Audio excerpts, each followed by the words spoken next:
This election, I'm glad to support Dante Sabatucci because he's an advocate for medical freedom and choice. Hi, I'm Erin Michaels, and this is our story.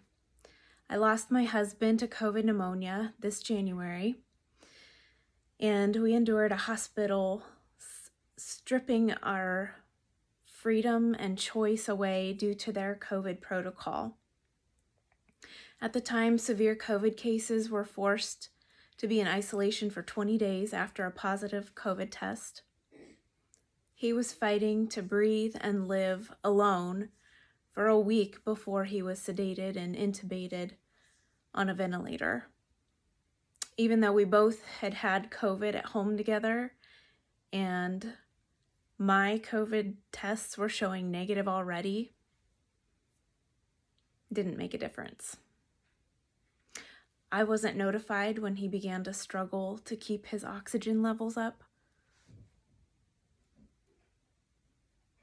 And then was put on a ventilator, even though I was continually told that they would call if anything big happened.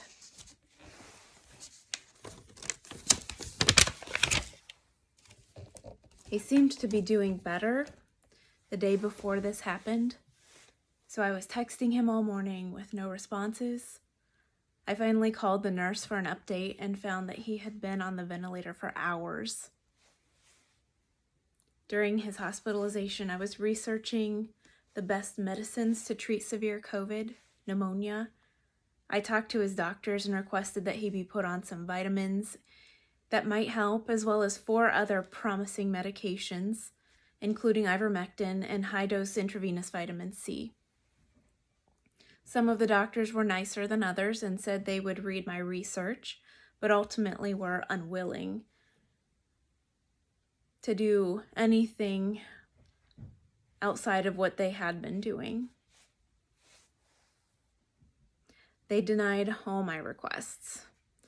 This was even after I obtained an emergency legal guardianship to be able to make medical decisions on his behalf. I had no say in his medications and was even told they would put him on high-dose vitamin C, only to find out that it was only a small 1,000 milligram crushed tablet dose. After this, they kept taking him off of it without explanation, and I had to keep asking that he be put back on it, because for me, even a small dose was better than nothing.